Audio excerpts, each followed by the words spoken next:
রসুল নামে কে এলো মদিনায়, রসুল আসসালামু আলাইকুম ওয়া রাহমাতুল্লাহি ওয়া বারাকাতুহু। ইন্নাল হামদুলিল্লাহ ওয়াসসালাতু ওয়াসসালামু আলা রাসূলিল্লাহ ওয়া বা'দ। প্রিয় দর্শক মণ্ডলী, আমরা জানি ইসলাম সকল মানুষের অধিকার নিশ্চিত করেছে। আল্লাহ পাক রব্বুল আলামিন মহানবী সাল্লাল্লাহু আলাইহি ওয়াসাল্লামকে দুনিয়াতে প্রেরণ করেছেন এবং ঘোষণা করেছেন ওয়ামা আরসালনাকা ইল্লা রাহমাতাল লিল আলামিন। মহানবী সাল্লাল্লাহু আলাইহি ওয়াসাল্লাম বলিষ্ঠ কণ্ঠে ঘোষণা করলেন, লা ফাদলা লি আরাবিয়্যিন ওয়ালা আলা আজামিয়্যিন ওয়ালা লি আজামিয়্যিন আলা আরাবিয়্যিন, অর্থাৎ কোনো আরবের ওপর অনারবের শ্রেষ্ঠত্ব নেই এবং কোনো অনারবেরও কোনো আরবের ওপর শ্রেষ্ঠত্ব নেই। আমরা আজকের আলোচনার বিষয় ঠিক করেছি মানবাধিকার প্রতিষ্ঠায় রাসূল সাল্লাল্লাহু আলাইহি ওয়াসাল্লাম। এটিএন বাংলার এই বিশেষ আয়োজনে অনুষ্ঠানটি দেখবার জন্য আপনাদের সবাইকে স্বাগত জানাচ্ছি। আজকে আমাদের সাথে দুইজন গুণী আলোচক হিসাবে উপস্থিত আছেন বিশিষ্ট সিরাত গবেষক এবং লেখক জনাব মোহাম্মদ জিহাদউদ্দিন। আসসালামু আলাইকুম ওয়া রাহমাতুল্লাহি ওয়া বারাকাতুহু। আমাদের সাথে আরেকজন গুণী আলোচক আছেন বাংলাদেশ সুপ্রিম কোর্টের স্বনামধন্য অ্যাডভোকেট জনাব নাসিম আহমেদ। আসসালামু আলাইকুম ওয়া রাহমাতুল্লাহি ওয়া বারাকাতুহু। সুপ্রিয় দর্শক মণ্ডলী, আমরা দুইজন আলোচককে আমাদের তরফ থেকে মোবারকবাদ জানিয়ে আমরা মূল আলোচনায় চলে যেতে চাই। শুরুতেই আমরা আলোচনা শুনব একজন মানুষ হিসাবে আমি কি কি অধিকার পেতে পারি। এই যে আমাদের জানার যে একটা বিষয়, জীবন ঘনিষ্ঠ একটি বিষয়, এই বিষয়ে আলোচনা পেশ করার জন্য আমি অনুরোধ করব আজকে আলোচক মোহাম্মদ জিহাদউদ্দিন। আমার প্রশ্ন, মানবাধিকার বলতে আসলে আমরা কি বুঝি এবং মহানবী সাল্লাল্লাহু আলাইহি ওয়াসাল্লামের যে অসামান্য যে অবদান রয়েছে এক্ষেত্রে, এ বিষয়ে আপনার মূল্যবান মতামত জানতে চাই। আপনাকে অনেক অনেক ধন্যবাদ। সুপ্রিয় দর্শক শ্রোতা, আপনাদেরকেও অনেক ধন্যবাদ জানাচ্ছি গুরুত্বপূর্ণ এই অনুষ্ঠানটি দেখবার জন্যে। আপনি যেমনটি জানতে চাইলেন যে মানুষ হিসাবে অধিকার এবং মানবাধিকার প্রতিষ্ঠায় রাসূলুল্লাহ সাল্লাল্লাহু আলাইহি ওয়াসাল্লামের অবদান সম্পর্কে প্রথমে আমি মহান রব্বুল আলামিনের দরবারে অজস্র শুকরিয়া আদায় করছি, আলহামদুলিল্লাহ, এবং প্রিয় নবী হযরত মুহাম্মদুর রাসূলুল্লাহ সাল্লাল্লাহু আলাইহি ওয়াসাল্লামের শানে দরুদ ও সালাম পেশ করছি সাল্লাল্লাহু আলাইহি ওয়াসাল্লাম। আমরা জানি যে হিজরি 1501 বছর আগে, ঠিক সেইভাবে না, আজ থেকে 1501 বছর আগে এই দুনিয়াতে আল্লাহ রাব্বুল আলামিন তার হাবিব মুহাম্মদুর রাসূলুল্লাহ সাল্লাল্লাহু আলাইহি ওয়াসাল্লামকে পাঠিয়েছিলেন এবং নবীজির 40 বছর বয়সে রাব্বুল আলামিন তাকে রিসালাত দান করেছিলেন এবং 40 থেকে তার 63 বছর অর্থাৎ 23 বছরের জিন্দেগিতে আমাদের জন্য আল্লাহ রাব্বুল আলামিন তার শ্রেষ্ঠতম উপহার কোরআনুল কারীম নাজিল করেছেন, যা বিশ্ব মানবতার মুক্তির সনদ। তো আজকে এই গুরুত্বপূর্ণ আলোচনায় আমি নিজেকে অত্যন্ত কৃতার্থ মনে করছি যে আমার মতো একজন ক্ষুদ্র মানুষকে আল্লাহ রাব্বুল আলামিন এই আলোচনায় শরীক হওয়ার তৌফিক দান করেছেন। আমরা এমন এক নবীর উম্মত, যেই নবীর উম্মত হওয়ার জন্যে সকল নবী রাসূল আল্লাহর কাছে ফরিয়াদ জানিয়েছিলেন। আমাদের হয়তো ফরিয়াদ করতে হয়নি, আল্লাহ রাব্বুল আলামিন আমাদেরকে স্বতঃস্ফূর্তভাবে নিজ দায়িত্বে এই নবীর উম্মত করে পাঠিয়েছেন। তো মানুষ জন্মগতভাবে যে সকল অধিকার ক্লেম করতে পারে যে কোনো সমাজে, রাষ্ট্রে, যে কোনো পরিবেশে, সেই অধিকারগুলোকে বলা হয় মানবাধিকার। মানুষ হিসাবে তার ইনহেরেন্ট যে অধিকারগুলো আছে, তো মানুষের এই যে অধিকারগুলো আছে, এই অধিকারগুলো আমরা যদি কয়েকটি উদাহরণ দেই, তার জীবন ধারণের অধিকার, জীবন রক্ষার অধিকার, তার মর্যাদা লাভের, মর্যাদা সুসংহত রাখার অধিকার, কারণ ইনবিল্ট তার মর্যাদা দিয়ে আল্লাহ পৃথিবীতে পাঠিয়েছেন। তারপর তার অর্থনৈতিক অধিকার আছে, তার সামাজিক অধিকার আছে, তার সাংস্কৃতিক অধিকার আছে, তার বেঁচে থাকার অধিকার তো বললাম, তার আইনের চোখে সমতার যে অধিকার, ইকুয়ালিটি বিফল ল, তারপর সাম্য, তার সম্পত্তি অধিকার, মত প্রকাশের স্বাধীনতা, সংগঠন করার অধিকার, এই ধরনের অনেকগুলো অধিকার আছে যেগুলোকে আমরা মানবাধিকার বলি। তো মানবাধিকার প্রতিষ্ঠায় নবীজির যে অবদান, এটা আমাদের জাতীয় কবি কাজী নজরুল ইসলাম কত চমৎকার করে লিখে গেছেন যে মানুষের অধিকার দিল যেই জন, এক আল্লাহ ছাড়া প্রভু নাই কহিল যেই জন, বাদশাহ ফকিরে এক শামিল করিল যেই জন। তিনি তো আমাদের প্রিয় নবী, মানুষের লাগে চিরদিন বেশ ধরিল যেই জন, বাদশাহ ফকিরে এক শামিল করিল যেই জন। এলো ধরাই ধরা দিতে সেই সে নবী এবং ব্যথিত মানবের ধ্যানের ছবি। এই যে ব্যথিত মানব, অর্থাৎ মানুষের এই যে অধিকারগুলো, তার যে ইনবিল্ট যে অধিকারগুলো, সেই অধিকারগুলো যখন লঙ্ঘিত হয় তখনই তো মানুষ ব্যথিত হয়, বঞ্চিত হয়, লাঞ্ছিত হয়। তার যে এই কষ্ট, এই বেদনার যেই চিত্রটি, তাকে এই বেদনা লাঘব করবার জন্যেই পৃথিবীতে আল্লাহ রাব্বুল আলামিন মহানবী সাল্লাল্লাহু আলাইহি সাল্লামকে পাঠিয়েছেন। এবং তিনি পৃথিবীতে এসে দেখুন, তিনি নবুয়ত লাভ করেছেন 40 বছর বয়সে, কিন্তু একেবারে শিশুকাল থেকেই কিন্তু মানবাধিকার প্রতিষ্ঠার জন্য তিনি সোচ্চার ছিলেন। আমরা জানি যে একেবারেই ছোটবেলাতেই তিনি যে একটি সংগঠন করেছিলেন হেল্পফুল ফজল, তার তো মূল লক্ষ্য ছিল মানবাধিকার প্রতিষ্ঠা করা। মানুষ হিসেবে মানুষের অধিকার যেন কোথাও লঙ্ঘিত না হয়, সেজন্য সুন্দরভাবে সম্মানের সাথে এই পৃথিবীতে চলতে পারে। সে যে কেউ হোক না কেন, যে কোনো ধর্ম, বর্ণ, যে কোনো স্থান, কাল, পাত্র নির্বিশেষে সকল মানুষ যেন তার অধিকার নিয়ে সম্মানের সাথে চলতে পারে, সেই জন্যই নবীজি হিলফুল ফজল প্রতিষ্ঠা করলেন। তারপর নবীজি তার জীবনে যতগুলো সন্ধি করেছেন সেগুলো তো প্রতিটা জায়গাতেই হচ্ছে মানুষের মুক্তির জন্য, মানুষের অধিকার প্রতিষ্ঠার জন্য। এবং আমরা যদি দেখি যে এই যে মানবাধিকার প্রতিষ্ঠা, তিনি তো পৃথিবীতে আমরা যদি বলি, দেখুন এই মানবাধিকার শব্দটি আমরা কদিন আগে আমরা জানতে পেরেছি, 1948 সালে। 1948 সালে অর্থাৎ দ্বিতীয় বিশ্বযুদ্ধের পরে জাতিসংঘ যখন প্রতিষ্ঠিত হলো, তারও 3 বছর পরে একটা universal declaration of human rights একটা ঘোষণা দেওয়া হলো এবং সেটি জাতিসংঘ অ্যাডাপ্ট করলো, গ্রহণ করলো। সেটা হলো মানবাধিকারের সার্বজনীন ঘোষণাপত্র এবং সেটি 1948 সালের কথা। এবং সেইখানে 30টি আর্টিকেল আছে সেই মানবাধিকারের সার্বজনীন ঘোষণাপত্রে। এই 30টি আর্টিকেল মানুষ পেয়েছে কতদিন আগে? সেই 1948 সালে কেবল, সেই দিন কেবল। এই যে আজকে বড় বড় রাষ্ট্র যারা সভ্যতার, তথাকথিত সভ্যতার কথা বলে, তারা কদিন হলো মানবাধিকারের কথা শুনেছে? অল্প কদিন আগে। অথচ দেখুন আমাদের ইতিহাস, আমাদের প্রিয় নবী সাল্লাল্লাহু আলাইহি ওয়াসাল্লাম, যেমনটি আমি বললাম যে একেবারে শিশুকাল থেকে মানবাধিকার প্রতিষ্ঠার জন্য সোচ্চার। তারপর নবুয়ত পেলেন, মদিনায় হিজরত করলেন এবং মদিনায় গিয়ে প্রথম যে কাজটি তিনি করলেন, সেই কাজটি হচ্ছে মানবাধিকার প্রতিষ্ঠার জন্য তিনি একটি লিখিত সংবিধান তিনি প্রণয়ন করলেন, যেটিকে ইতিহাসে বলা হয় মদিনা সনদ। এবং মদিনা সনদ হচ্ছে পৃথিবীর ইতিহাসে সর্বপ্রথম লিখিত সংবিধান, যেখানে সুন্দরভাবে লিখিতভাবে মানবাধিকারের ঘোষণাপত্র তিনি দিয়ে গেছেন এই বিশ্ববাসীকে। তো মানবাধিকার প্রতিষ্ঠায় নবী করিম সাল্লাল্লাহু আলাইহি ওয়াসাল্লামের যে অবদান, এই অবদানের কথা তো আসলে এই অল্প সময় বলে শেষ করা যাবে না। সময় সুযোগ পেলে হয়তো আমরা এই নিয়ে আলোচনা চলতেই থাকবে আমাদের। আমরা আবারও আপনার কাছে আসবো। অসংখ্য ধন্যবাদ। আমরা বিজ্ঞ আলোচকের নিকট শুনছিলাম মানবাধিকার প্রতিষ্ঠায় মহানবী সাল্লাল্লাহু আলাইহি ওয়াসাল্লামের যে অবদান। এ বিষয়ে আমি আমাদের আরেকজন বিজ্ঞ আলোচক জনাব নাসিম আহমেদ আপনার নিকট জানতে চাই মহানবী সাল্লাল্লাহু আলাইহি ওয়াসাল্লামের যে মানবাধিকার প্রতিষ্ঠায় তার যে অতুলনীয় অসামান্য অবদান, এ বিষয়ে আপনার মতামত আমরা জানতে চাই।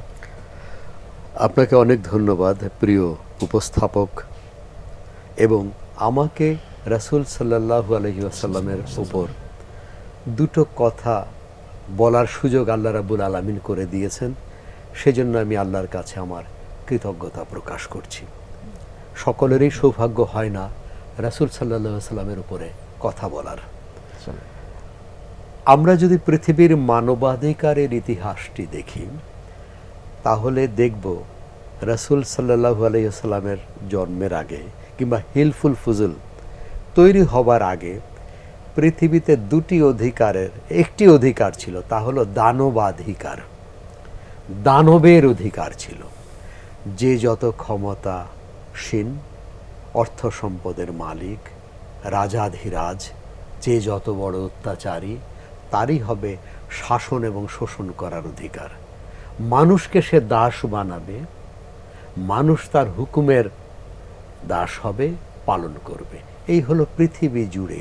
আপনারা যদি ইতিহাস দেখেন, সেই রোমান সাম্রাজ্য বলেন কিংবা তার আগে গ্রিক সাম্রাজ্য বলেন, তাদের বিশ্বব্যাপী আগ্রাসনগুলো যদি আপনি বিবেচনা করেন, এই ইতিহাসে আপনি দেখবেন। কিংবা আপনি যদি মিশরীয় সো কল্ড মিশরীয় সিভিলাইজেশন, মায়া সভ্যতা, যা যা বলবেন আপনি, সেখানে একই বিষয়ের উপরে রাজার বিনোদনের জন্য, রাজার ইচ্ছার জন্য সকল নাগরিককে কাজ করতে হয়েছে, প্রাণ বিসর্জন দিতে হয়েছে। কিন্তু আমরা কোরআনুল করিম পেলাম রাসূল সাল্লাল্লাহু আলাইহি সাল্লামের মাধ্যমে, নবীজির মাধ্যমে। কিন্তু নবীজিকে আল্লাহ একজন বিশুদ্ধ মানুষ হিসেবে প্রেরণ করেছেন, কারণ তিনি হবেন আমাদের কাছে আদর্শ। তার জীবনাচার, অভ্যাস, জীবন ব্যবস্থাপনা, কথাবার্তা, চালচলন, সকল কিছু যেন মানব এবং মানবীর জন্য আদর্শ হয়, তার একেবারে জীবন্ত উদাহরণ হিসাবে আল্লাহ তাকে পাঠিয়েছেন। কোরআন তো একটি লিখিত মহাগ্রন্থ, কিন্তু এটির যে একটি প্রায়োগিক দিক দরকার, তা হলো আমার রাসূল সাল্লাল্লাহু আলাইহি সাল্লাম। এখন হিলফুল ফুজুলের পরে আমার প্রিয় বিজ্ঞ বন্ধু মোহাম্মদ জিহাদুদ্দিন বলেছেন মদিনা সনদ। অবশ্যই এটা পৃথিবীর সর্বপ্রথম সংবিধান। আমি সনদ কথাটি বলতে চাই না, এটি হলো বাংলায়, ইংরেজিতে বললে বলা হয় চার্টার। এটা কোনো চার্টার কিংবা সনদ নয়, এটি একেবারেই একটি রাষ্ট্র কিভাবে পরিচালিত হবে, ইসলামী রাষ্ট্র, কিন্তু অন্য ধর্মের সহাবস্থান, অন্য বিশ্বাসের মানুষ কিভাবে একত্রিত হয়ে একটি রাষ্ট্র পরিচালিত হবে, তার লিখিত রূপ হচ্ছে মদিনা সংবিধান। সেখানে আপনি দেখবেন 63টি ধারা আছে। সেখানে প্রত্যেকটা ধারাতে বলা হয়েছে মুসলিম কিংবা মুসলমান বলে যে কেউ অগ্রাধিকার পাবে তা কিন্তু নয়, সকলের ধর্ম বিশ্বাস লালন করতে পারবে, কিন্তু রাষ্ট্র রক্ষার্থে রাষ্ট্রের বিরুদ্ধে কেউ কিছু করতে পারবে না, পারস্পরিক যুদ্ধে লিপ্ত হতে পারবে না, গোত্রে গোত্রে হানাহানি করতে পারবে না, কেউ এই রাষ্ট্রকে ত্যাগ করে অন্য রাষ্ট্রের শত্রুদের সাথে ষড়যন্ত্রে লিপ্ত হতে পারবে না। এগুলো দেখবেন এখন আধুনিক রাষ্ট্র ব্যবস্থাপনায়ও এই একই ধারাগুলো বলবৎ আছে। তো সেই মদিনা সংবিধানে সর্বপ্রথম আমরা দেখেছি যে একটি আধুনিক রাষ্ট্র, দেখেন এই রাষ্ট্র 8ম শতাব্দীতে, তখন এই পৃথিবীতে সকল জায়গায় রাজার শাসন, সম্রাটের শাসন, জনগণের শাসন নয়। যখন মদিনা সংবিধান লিখিত হয়, রাসূল পাক সাল্লাল্লাহু আলাইহি ওয়াসাল্লাম লিখবেন বলে সাব্যস্ত করলেন, তখন প্রত্যেক গোত্রপতিদেরকে তিনি নিয়ে বসেছিলেন, সভা হয়েছিল, জনপ্রতিনিধিদের নিয়ে সভা হয়েছিল, তারপরে এই ধারা উপধারাগুলো লিখিত হয়েছে। এটি প্রথম মানব মুক্তির কিংবা মানবাধিকারের লিখিত দলিল। তারপরে যখন আপনার 12শ শতাব্দীতে ম্যাগনা কার্টা ইংল্যান্ডের, যেটা আমরা দেখি, সেখানে তো একটি সামান্য কয়েকটি ধারা মাত্র এসেছে, কৃষকের কয়েকটি অধিকারের কথা তারা বলা হয়েছে মাত্র, কিন্তু এই ব্যাপক আকারে সংবিধানে মানুষের অধিকার রক্ষার কথা, মানুষের মর্যাদা রক্ষার কথা নাই। তারপরে যদি আপনি আসেন, এটা তার প্রথম লিখিত কাজ, চূড়ান্তভাবে যদি এটি দেখেন, তা প্রতিষ্ঠিত হয়েছে বিদায় হজের ভাষণে। খুব চমৎকারভাবে আমাদের আলোচক আমাদের সামনে তুলে ধরেছিলেন মহানবী সাল্লাল্লাহু আলাইহি সাল্লামের যে অবদান মানবাধিকার প্রতিষ্ঠায়। আমরা জানি যে মদিনা সনদের কথা আসছে প্রসঙ্গক্রমে, কারণ যেখানে মহানবী সাল্লাল্লাহু আলাইহি সাল্লামের মানবাধিকার বিষয়ক আলোচনা, সেখানে অবধারিতভাবেই মদিনা সনদ এসে যায়। আমরা মদিনা সনদের সংখ্যা ইতিহাসের পাতায় কোথাও 47 বা কোথাও 50-এর উপরে বা 60-এর উপরে, সংখ্যাটা যাই হোক না কেন, নবীজি সাল্লাল্লাহু আলাইহি সাল্লামের মূল বক্তব্য বা মূল ছিল মানুষের অধিকার। তার একটা কমন বাক্য ছিল ইয়া উম্মাতি, এবং পরকালেও তিনি এই কথাটাই বলবেন। সকল নবী রাসূল যখন ব্যস্ত থাকবেন অন্য চিন্তায়, তখনও তিনি আমাদেরকে বাঁচানোর জন্য, আমাদেরকে রক্ষা করার জন্য তিনি আল্লাহর দরবারে সেজদায় পড়ে তখনও কান্নাকাটি করবেন। আমরা এ পর্যায়ে আমরা যেতে চাই আমাদের আরেকজন আলোচক মোহাম্মদ জিহাদুদ্দিন। আপনার কাছে আমরা জানতে চাই, মহানবী সাল্লাল্লাহু আলাইহি সাল্লাম যে মানুষের মধ্যে যে ভেদাভেদ দূর করলেন, এই যে ওয়াকুল জা আল হাক্কু ওয়াজাহাকাল বাতিল ইন্নাল বাতিলা কানা জাহুক। আল্লাহ বলে দিয়েছেন যে সত্য এসে পড়েছে, মিথ্যা তো দূর হবেই হবে। আপনার কাছে আমরা জানতে চাই, এই যে মহানবী সাল্লাল্লাহু আলাইহি সাল্লাম একটি অন্ধকার যুগকে কীভাবে আলোয় আলোকিত করলেন, এ বিষয়ে আপনার মূল্যবান আলোচনা শুনতে চাই। ধন্যবাদ আপনাকে। আমি শ্রদ্ধেয় আলোচক, বিশিষ্ট লেখক, গবেষক, সিরাত গবেষক বিশেষ করে, এবং নজরুল সংগঠক নাসিম ভাইয়ের আলোচনার সূত্র ধরে আমি একটু বলতে চাই। সেটি হলো যে নবীজি পৃথিবীকে আলোকিত করবার জন্যই তো এসেছেন, অন্ধকার থেকে আলোর দিকে। এটা কোরআন শরীফে আল্লাহ বারবার বলেছেন যে অন্ধকার থেকে আলোর দিকে আনবার জন্যই নবীজি পৃথিবীতে এসেছেন, এবং তার জীবনের প্রতিটি বিষয় কিন্তু একেবারে ডকুমেন্টেড, কোথাও কোনো ধরনের কনফিউশন করার কোনো সুযোগ নাই। মদিনা সনদের বিষয়টি, এই বিষয় নিয়ে আমাদের দেশে সাংবিধানিক আইনের ইতিহাসে বা সংবিধান চর্চা যারা করেন তারা ভুলেও মদিনা সংবিধানের কথাটি আনেন না। কোনো কাজই হয়নি একেবারেই। তো আমাদের একটু অতীতে যদি আমরা ফিরে যাই, ভারতে হায়দরাবাদ যখন একটি স্বাধীন রাষ্ট্র ছিল, হায়দরাবাদের উসমানীয় বিশ্ববিদ্যালয়ের আইনের প্রফেসর ডক্টর হামিদুল্লাহ তিনি একটি গবেষণা করেছেন। সেই গবেষণাটি হচ্ছে Medina the first written constitution of the world.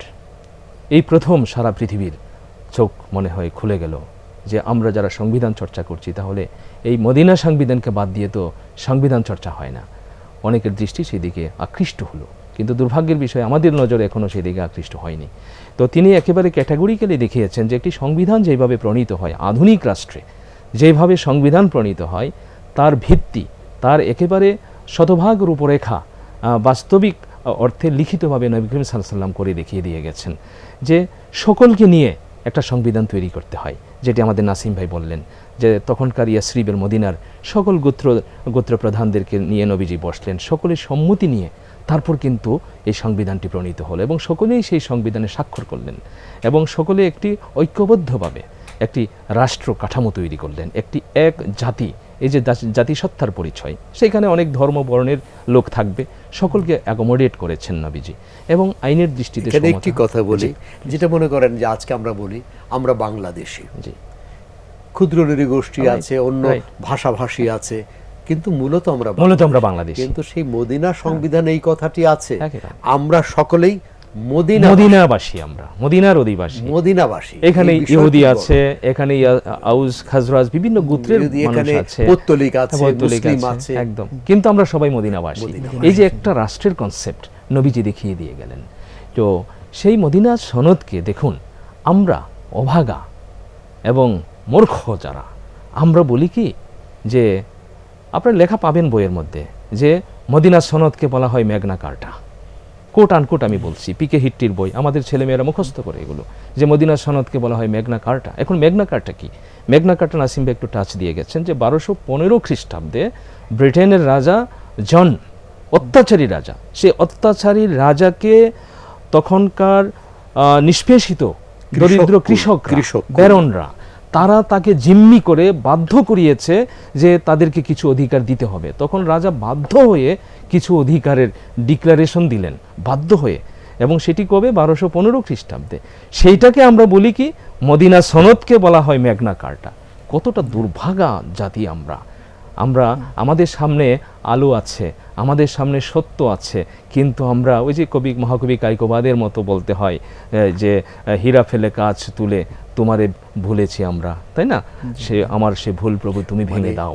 হ্যাঁ, বিষয়টি হলো ত্রয়োদশ শতাব্দীকে টেনে নিয়ে যাওয়া সপ্তম শতাব্দীতে। বিষয়টি কি? হাস্যকর, সিম্পলি নবীজিকে অপদস্থ করবার জন্য, আর কিচ্ছু না, সরি টু সে। তো দেখুন, তাহলে এই যে আমরা কিন্তু আলোর মধ্যে আছি, নবীজি আমাদেরকে আলোকিত করে গেছেন, কিন্তু আমরা না বুঝবার কারণে আমরা আবার অন্ধকারে যেতে চাই। তো সেই জায়গা থেকে যেন আমরা মুক্তি পাই। তো নবী করিম সাল্লাল্লাহু আলাইহি ওয়াসাল্লাম মদিনা সনদের মাধ্যমে না, শুধু টোটাল কোরআনের মাধ্যমে আল্লাহ রাব্বুল আলামিন পবিত্র কোরআন শরীফকে তো পাঠিয়েছেন। যে এই যে আমরা বলেছি আজাদ করিতে এসেছিল যারা, সাথে লয়ে কোরআন। এই আজাদ কি? এই আজাদ তো আমার অধিকার আদায়ের কথা। আপনি একজন মানুষ, যে ধর্মেরই হন না কেন আপনি, যেই গোত্রেরই হন না কেন আপনি, আপনার তো স্বাভাবিকভাবে বেঁচে থাকবার অধিকার আছে, সম্মান নিয়ে বেঁচে থাকবার অধিকার আছে। এই যাবতীয় অধিকারের নিশ্চয়তা দিয়েছে কোরআন দিয়েছে মদিনার সংবিধান, দিয়েছেন আমাদের মহানবী সাল্লাল্লাহু আলাইহি ওয়াসাল্লাম। এই জায়গাগুলোতে আমাদের ফিরতে আপনাকে হবে। অসংখ্য ধন্যবাদ। প্রিয় দর্শক শ্রোতা, আমরা চমৎকারভাবে শুনছিলাম। সময় স্বল্পতার কারণে আমরা এ পর্যায়ে চলে যেতে চাই আমাদের আরেকজন আলোচক নাসিম আহমেদ আপনার নিকট। আচ্ছা, আপনি একজন প্র্যাকটিসিং লয়ার, জি। তো এই যে একজন মানুষ হিসাবে বা আমরা নবীজির উম্মত হিসাবে আমাদের কি কি করণীয় থাকতে পারে এই মানবাধিকার প্রতিষ্ঠায়, যদি সংক্ষিপ্ত আকারে একটু বলতেন। সংক্ষিপ্ত হলে দেখেন, আমি যে কথাটি দিয়ে শুরু করতে চেয়েছিলাম যে বিদায় হজের যে ভাষণ, বিদায় হজের 9 জিলহজ এবং 10 জিলহজ রাসূল সাল্লাল্লাহু আলাইহি সাল্লাম দুটো ভাষণ দিয়েছিলেন। তার একটা অ্যামালগামেশন, মানে তার একটা একত্র হাদিসগুলো আমরা পাই। সেখানে দেখেন যে প্রত্যেকের সম্পদ, জীবন নিরাপদ। অন্য মানুষের প্রতি বলা হয়েছে প্রত্যেকের সম্পদ এবং জীবন নিরাপদ। এখানে কিন্তু বলা হয়নি মুসলমানের জীবন সম্পদ, প্রত্যেকের। তারপরে 2 নম্বর যদি হয় যে প্রত্যেকে কি করবে, জীবিত থাক, অন্যায় কারো প্রতি, কোনো জীবিত মানুষের প্রতি অন্যায় হস্তক্ষেপ করা যাবে না। 2 নম্বর। 3 নম্বর আসেন এই যে স্ত্রীদের অধিকার। সর্বপ্রথম নারী যে একজন মানুষ, নারী যে দাসী নন, পরিপূর্ণ মানুষ। নারীর প্রথম দিয়াছি মুক্তি, এটা তো কোরআনের কথা। একেবারে সূরা আল্লাহ, সূরা নিসা একটি পরিপূর্ণ সূরা। সূরা মারিয়াম, তার মুমতাহিনা, এই সূরাগুলোতে নারীদের কথা বারবার এসেছে। আপনি বিষয়টি ভেবে দেখেন যে পুরুষের নামে কিন্তু কোনো সূরা নেই। নাস আছে, নাস হলো নারী পুরুষ সবই আছে সবাই, কিন্তু আলাদাভাবে নিসা নামে, নিসা তো শুধু নারী, নারী, শুধু নারী।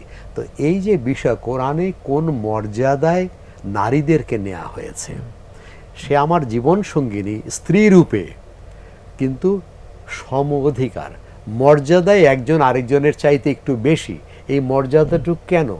সোশ্যাল ডিসিপ্লিনটা মেনটেন করবার জন্য।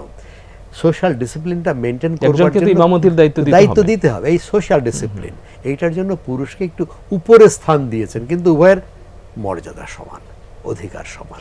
এবং সেখানে বলা হয়েছে পুরুষদের প্রতি নারীদের যেমন অধিকার আছে, নারীদের প্রতিও পুরুষদের একই অধিকার, সমানাধিকার। আপনি তোমরা তাদেরকে প্রহার করবে না, অত্যাচার করবে না, তাদের যা প্রয়োজন তুমি তা নির্বাহ করবে। কারণ যেই মুহূর্তে একজন পুরুষ একজন নারীকে বিয়ে করে, তার ভরণ পোষণ, দেখভাল, সম্মান রক্ষা করা যা যা প্রয়োজন, সকল কিছুর দায় দায়িত্ব পুরুষের উপরে বর্তায়। এবং এটা যে সে দয়া করে দিচ্ছে তা কিন্তু নয়, সে দিতে আইনত বাধ্য, ধর্মত বাধ্য।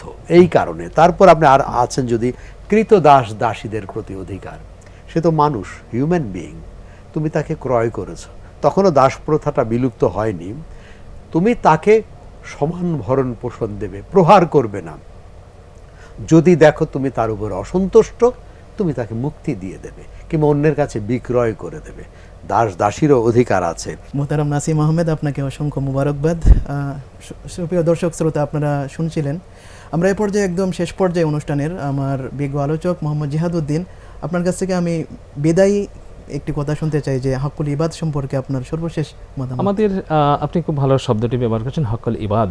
আসলে আজকে আমরা আলোচনা করছিলাম শুধু মানুষের অধিকার নিয়ে, কিন্তু আসলে সকল সৃষ্টির অধিকার, হকুল ইবাদ, সকল সৃষ্টির অধিকারের নিশ্চয়তা দিয়েছেন আল্লাহ রাব্বুল আলামিন। এবং আল্লাহ রাব্বুল আলামিন নবী করিম সাল্লাল্লাহু আলাইহি ওয়াসাল্লামের মাধ্যমে এই পৃথিবীতে সকল সৃষ্টির অধিকারের গ্যারান্টি দিয়েছেন আমাদেরকে।